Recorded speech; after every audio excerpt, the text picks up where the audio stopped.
আসসালামু আলাইকুম প্রিয় দর্শক, অন্য মঞ্চের আলাপচারিতায় আপনাদের সকলকে আমন্ত্রণ। বাংলাদেশে সাধারণভাবে যখন এক ধরনের কি ঘটতে যাচ্ছে, কি হবে এমন একটা শঙ্কা কাজ করে, মানে দেশের রাজনৈতিক পরিস্থিতিটা ঠিক স্থিতিশীল অবস্থায় থাকে না, তখন সাংবাদিকদের কাছে সেই একটা অনিশ্চিত পরিস্থিতির বার্তা যেসব বিষয় খুব স্পষ্টভাবে নিয়ে আসে, তার মধ্যে একটা হচ্ছে যে বাংলাদেশের গোয়েন্দা সংস্থাগুলো খুব সক্রিয় যোগাযোগ রাখা শুরু করে বিভিন্ন সংবাদ মাধ্যমের সঙ্গে, সাংবাদিকদের সঙ্গে, এবং দেশে কি ঘটছে, কেন ঘটছে সেসব খবর যখন মূলধারার সংবাদ মাধ্যমে প্রকাশ করা যায় না, অন্তত যাতে সাংবাদিকরা সেটা জানেন, সংবাদ মাধ্যমগুলো সেটা জানেন, কোনো সূত্রে সেটা প্রকাশ করে দিতে পারেন, সে বিষয়ে একরকমের আস্থা রেখে সম্ভবত গোয়েন্দা সংস্থাগুলোর কোনো পক্ষ কিংবা গোয়েন্দা সংস্থাগুলোই প্রাতিষ্ঠানিকভাবে সিদ্ধান্ত নিয়ে নানা রকম খবরাখবর সংবাদ মাধ্যমের কাছে পেশ করতে থাকে। যেমন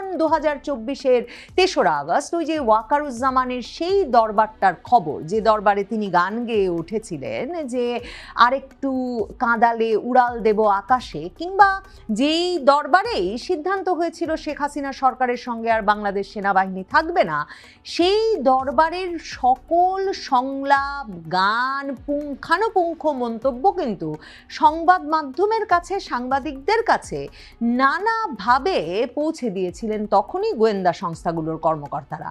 ঠিক সেভাবেই এখনও নানা রকম খুবই আগ্রহোদ্দীপক, কৌতূহল জাগানিয়া খবরাখবর বাংলাদেশের গোয়েন্দা সংস্থাগুলোর তরফে সংবাদ মাধ্যম, দেশি বিদেশি সাংবাদিকদের কাছে এখন পৌঁছে দেওয়া হচ্ছে। সম্প্রতি যে খবরটা নিয়ে বাংলাদেশের গোয়েন্দা সংস্থাগুলো উদ্বিগ্ন হয়ে উঠছে বা কৌতূহলী হয়ে উঠেছে, সেটা হচ্ছে ঢাকা শহরে হঠাৎ করেই মার্কিন গোয়েন্দাদের তৎপরতা অত্যন্ত বেড়ে গেছে।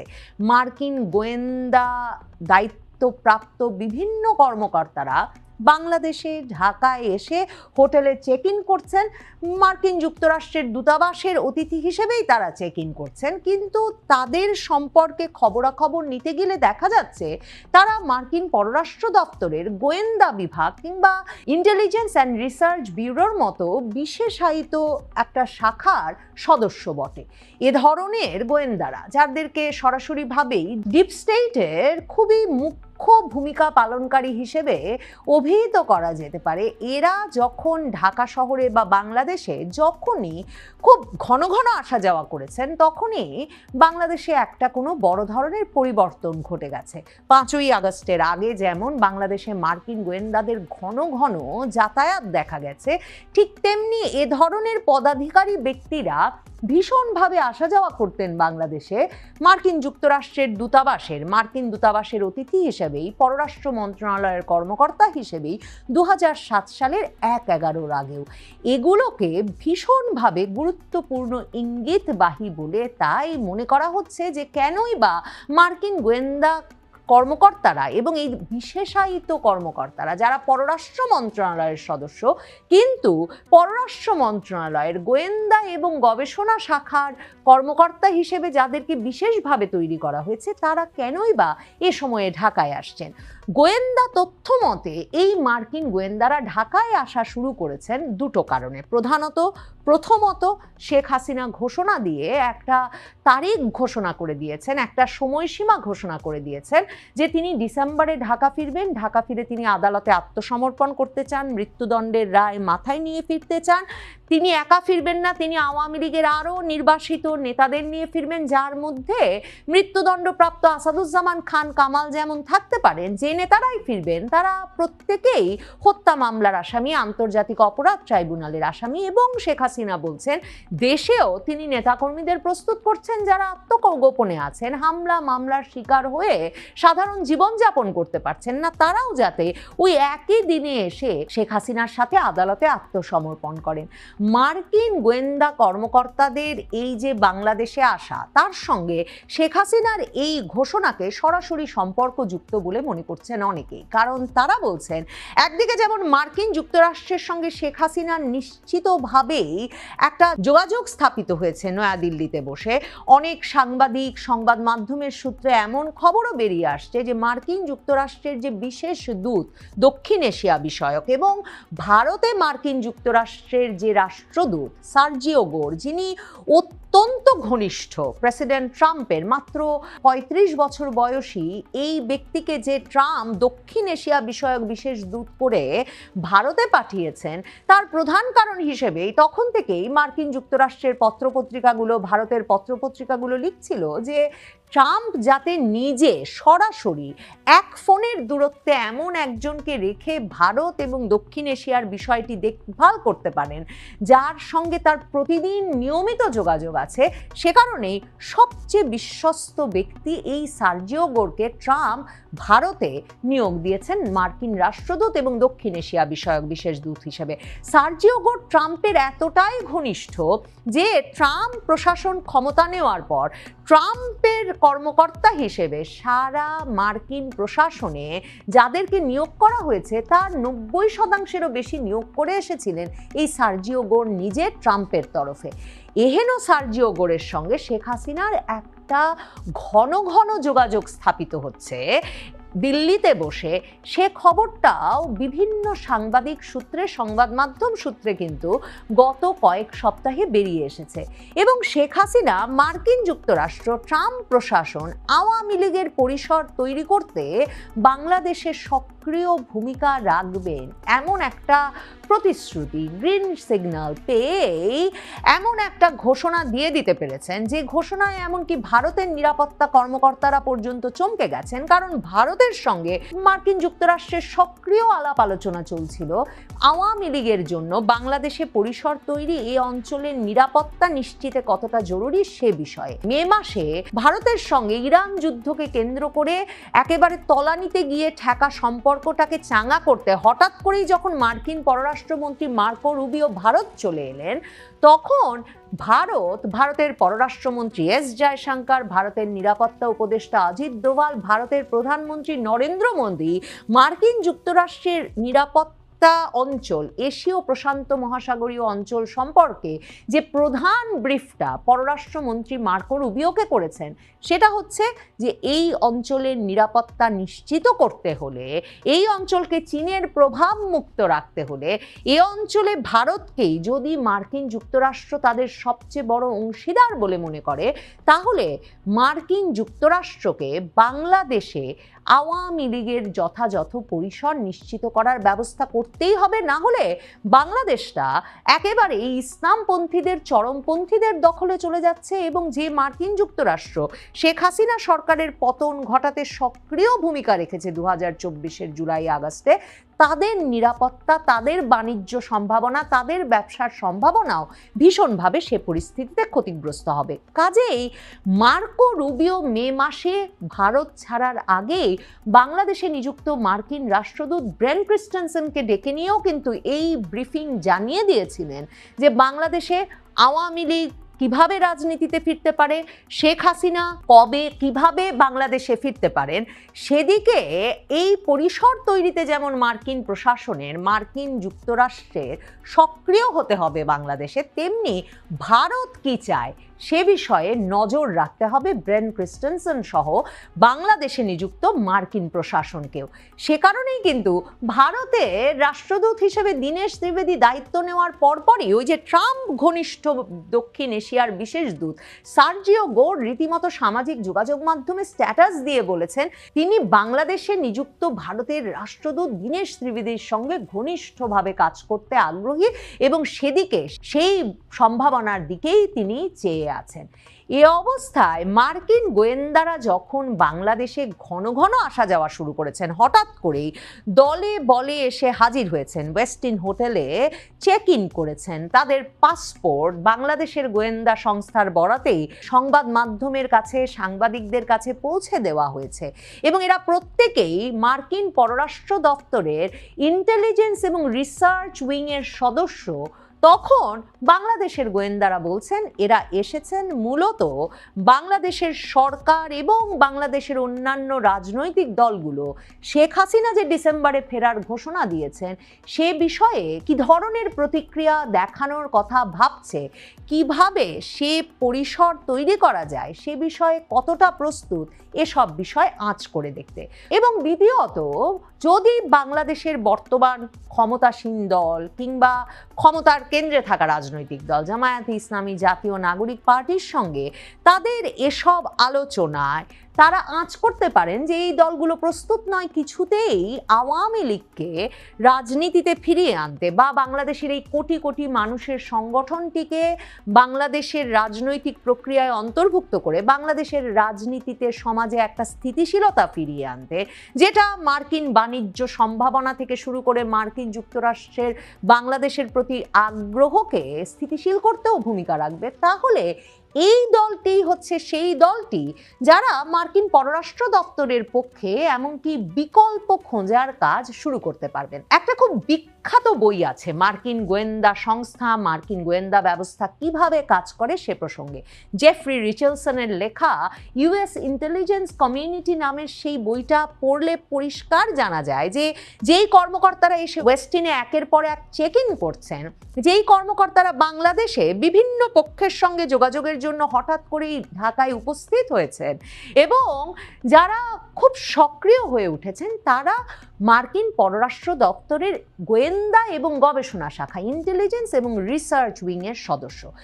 এই ডিপ্লোম্যাটরা, এই কূটনীতিকরা কিন্তু পররাষ্ট্র দপ্তরের অন্য কূটনীতিকদের মতো নয়। জেফ্রি রিচেলসন ইউএস ইন্টেলিজেন্স কমিউনিটি বইতে বলছেন এদেরকে উলফ ডিপ্লোম্যাট বা নেকড়ে কূটনীতিবিদ হিসেবে তৈরি করা হয়। এরা মূলত বিভিন্ন দেশে গিয়ে রেজিম চেঞ্জ, ক্ষমতার পালাবদল ঘটানো থেকে শুরু করে বিভিন্ন পক্ষের মধ্যে মিত্র তৈরি করা, মিত্র না পাওয়া গেলে এক এক পক্ষের সঙ্গে আরেক পক্ষের শত্রুতা তৈরি, বিভিন্ন পটভূমি তৈরিতে এবং মার্কিন যুক্তরাষ্ট্রের জন্য প্রয়োজনীয় বিকল্প খুঁজতে সবসময় মুখ্য ভূমিকা পালন করে বিভিন্ন দেশে।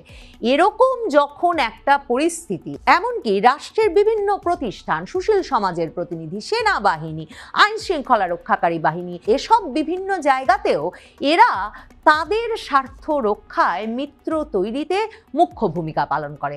বাংলাদেশে এমন একটা সময়ে তাদের আশা তাই নিশ্চিতভাবেই কোনো একটা পট পরিবর্তনের জন্য, সেটা আওয়ামী লীগের জন্য পরিসর তৈরিতেই শেষ হবে নাকি আসলে সরকার বদল ঘটিয়ে ফেলতে হবে মার্কিন যুক্তরাষ্ট্রকে এখন তাদের উদ্দেশ্য পূরণে, মানে ভারত বাংলাদেশে যা চায় সে বিষয়টাতে মার্কিন যুক্তরাষ্ট্র নজর দেবে, তাদের ইন্দো প্রশান্ত মহাসাগরীয় অঞ্চলকে ভারতের নেতৃত্বে ভারতকেই সবচেয়ে বড় কৌশলগত অংশীদার হিসেবে স্বীকার করে নিয়ে তারা আরও নিরাপদ করবে।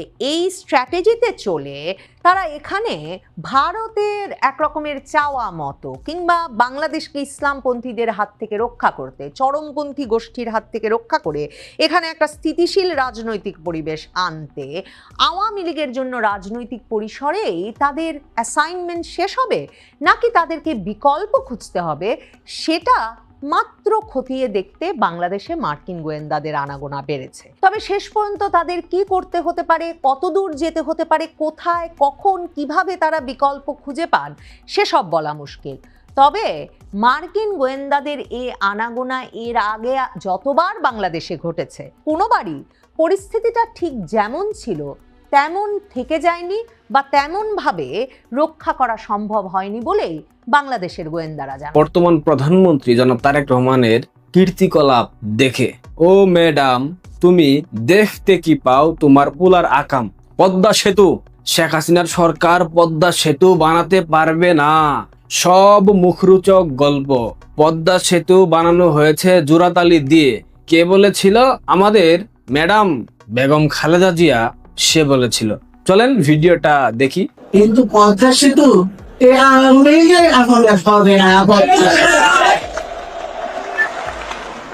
সেই সেতুতে উঠার যেমন একটা যদি চোরাতালি দিয়ে ঘটায়, সেই সেতুতে কেউ উঠতে যাবেন না।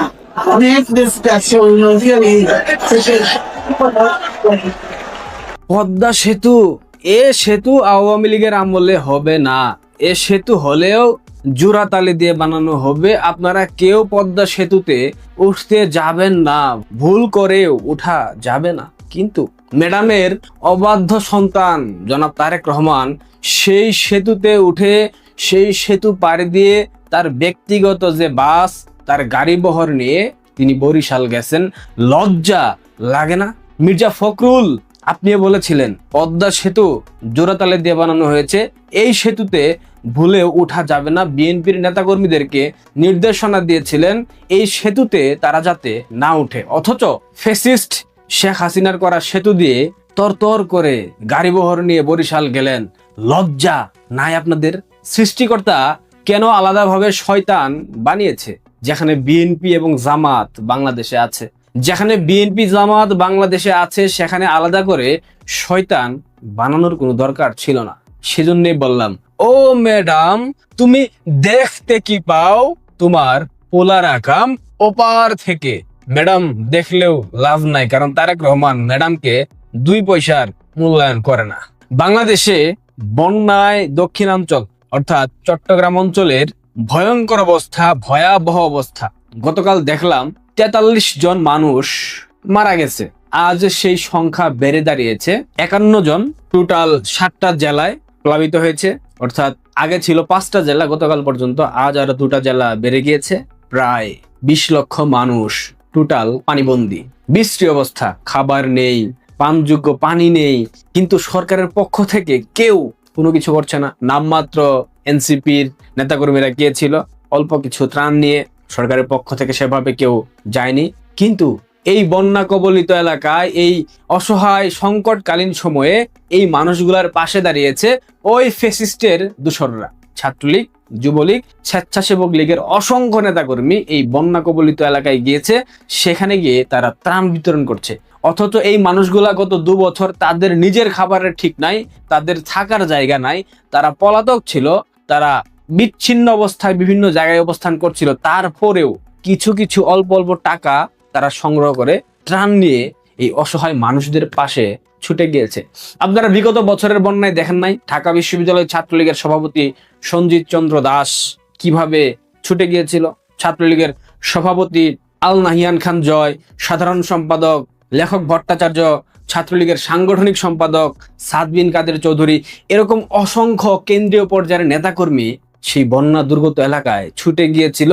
নিজেদের জীবন বিপন্ন করে ভয়ঙ্কর ডাকাতি হয় সিলেট অঞ্চলের বন্যা হলে, সেই ডাকাতদের ভয় কাটিয়ে তারা ত্রাণ দিতে গিয়েছিল। দিনের পর দিন, রাতের পর রাত নৌকায় অবস্থান করেছে, গোসল নেই, খাওয়া নেই, কিছু নেই। তারপরেও তারা কিন্তু ত্রাণ দেওয়া থেকে বিচ্যুত হয় নাই। ব্যারিস্টার সুমন, যার কথা না বললেই নয়, বাংলাদেশের মানুষের প্রত্যেকটা সংকটকালীন সময়ে এই মানুষটা সবার আগে ঝাঁপিয়ে পড়তো, সেই মানুষটাকে গ্রেফতার করে রাখা হয়েছে। আপনাদের আবু তালেব, আপনাদের কি বলবো, এই প্রজন্মের নবী, জেনজিদের নবী, এনসিপির নবী ডক্টর ইউনূস চট্টগ্রাম অঞ্চলের বন্যায় ন্যূনতম কিছু করেছে? মানে চট্টগ্রাম তো তার নিজের জন্মস্থান, সেই এলাকায় সে বেড়ে উঠেছে, বড় হয়েছে, জন্ম নিয়েছে। সেই অঞ্চলের বন্যায় ইউনূস 1 পয়সার ত্রাণ দিয়েছে? অথচ আপনারা ইউনূসকে এখনো মহানুভবতার দৃষ্টান্ত মনে করেন, ইউনূসকে মনে করেন ইউনূস এখনো বাংলাদেশের সব থেকে দানশীল ব্যক্তি, বাংলাদেশের সব থেকে ভালো মানুষ। কই, ইউনূসকে তো দেখলাম না গ্রামীণ সেন্টারের পক্ষ থেকে, কিংবা গ্রামীণ ব্যাংকের পক্ষ থেকে, কিংবা গ্রামীণ প্রতিষ্ঠানের পক্ষ থেকে চট্টগ্রাম অঞ্চলে এই বন্যা দুর্গত এলাকায় মানুষদেরকে ত্রাণ দিতে, খাদ্য সহায়তা দিতে, অর্থ সহায়তা দিতে দেয়নি। গত বছরের বন্যার কত কোটি টাকা এই ইউনূস গং মেরে দিয়েছে সেটা আপনারা নিশ্চয়ই জানেন।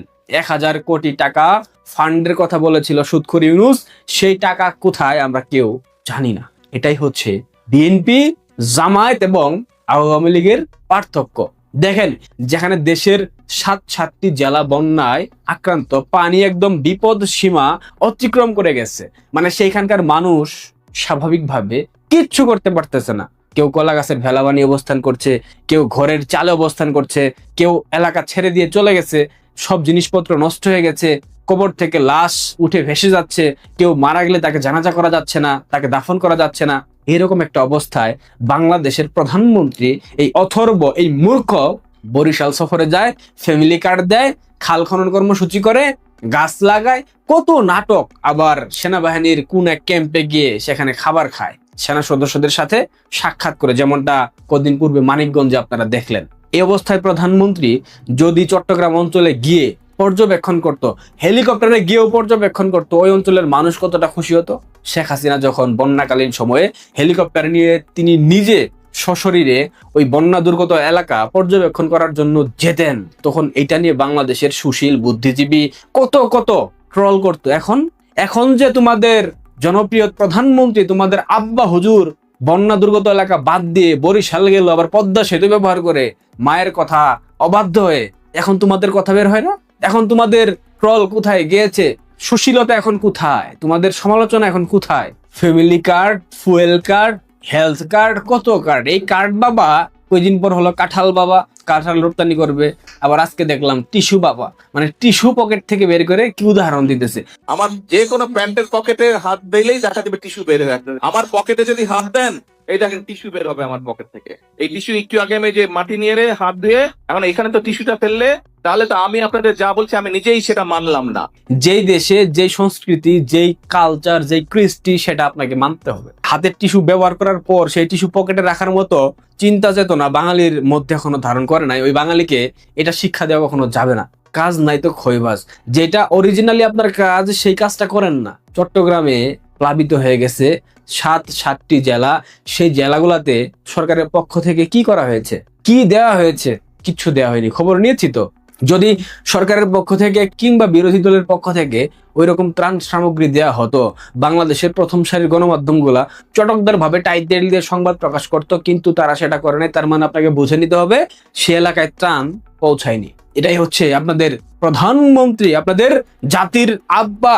বাংলাদেশের মানুষ ঠিক এমন প্রধানমন্ত্রী ডিজার্ভ করে, যে কিনা কাজের কাজ করবে না, জনগণের পাশে দাঁড়াবে না, মানুষের কাছে যাবে না, কিন্তু পিআর টিম ভাড়া করে রেখে দিয়েছে।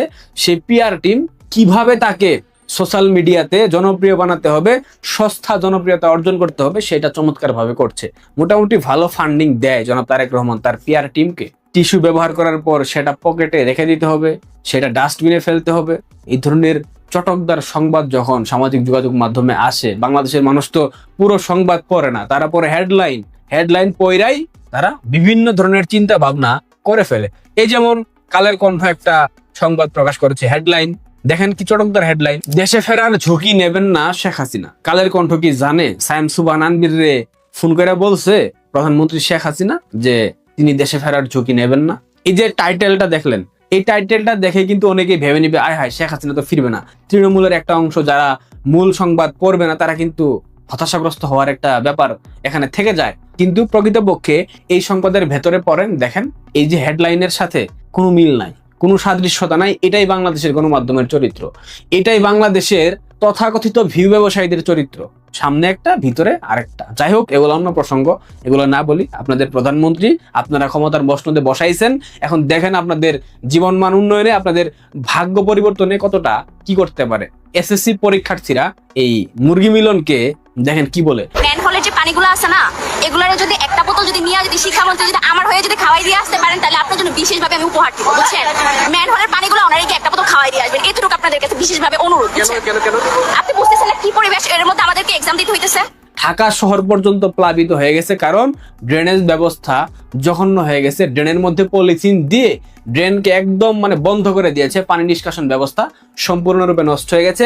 এখন এই পরীক্ষার্থীরা যে পরীক্ষা দিতে যাবে, তাদেরকে কোমর পানিতে, হাঁটু পানিতে হেঁটে হেঁটে পরীক্ষা কেন্দ্রে যাইতে হচ্ছে।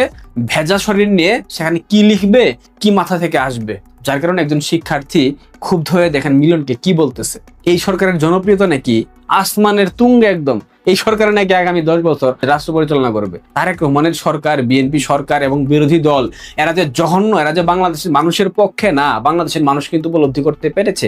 যার কারণেই শেখ হাসিনা ফিরে আসাতে সরকার, বিরোধী দল সবাই জমদূতের মতো ভয় পাচ্ছে, যে কোনো সময় গণেশ উল্টাই যাইতে পারে। জনাব তারেক রহমান একটা পরামর্শ দেই, লন্ডনে যাওয়ার জন্য একটা চার্টার্ড ফ্লাইট রেডি রাখেন, ব্যাকআপ রাখেন। যে কোনো সময় যে কোনো পরিস্থিতি বাংলাদেশে ঘটতে পারে। চট্টগ্রাম অঞ্চলের 7 জেলা ডুবে গেছে, আর বেশি দিন না, 15 দিন কিংবা 1 মাস অপেক্ষা করেন, উত্তর অঞ্চলের আরো 20টা জেলা ডুবে যাবে। অন্তত 10টা জেলা ডুববে, এইটুকু নিশ্চিত থাকেন। বলেছিলাম না, ভারত আক্রমণ করে নয়। ভারত পানিতে মারবে, ভারত ভাতে মারবে, ভারত তেলে মারবে, ভারত মশলা দিয়ে মারবে, বুঝেন নাই? ভারত যদি পানি ছেড়ে দেয় বাংলাদেশ ডুবে যাবে, এই কথা বাংলাদেশের এই গান্ডুর বাচ্চারা বুঝে না। ন্যায্য হিস্সা, কিসের হিস্সা? ন্যায্য হিস্সা যখন তোমরা চিকেন স্নেক দখল করতে চাও, যখন কলকাতা দখল করার হুমকি দাও, যখন সেভেন সিস্টার্স দখল করার হুমকি দাও, যখন গাজওয়াতুল হিন্দ তোমরা করার চিন্তা ভাবনা করো, তখন কিভাবে ন্যায্য হিস্সা চাও, কিভাবে তিস্তা পরিকল্পনা হবে এই চিন্তা করো, কিভাবে? নিজেদের দিকে কখনো তাকাও না? অন্যের দোষ ধরার আগে, অন্যের ভুল ধরার আগে নিজের আচরণ, নিজের কর্মকাণ্ডের দিকে তাকানো উচিত। বাঙালি এটা কখনোই করবে না, সব সময় ভারতের ভুল ধরার জন্য একদম উৎপেতে থাকে। দোষটা আসলে ভারতের না, দোষটা হলো হিন্দুদের, হিন্দুস্থানের।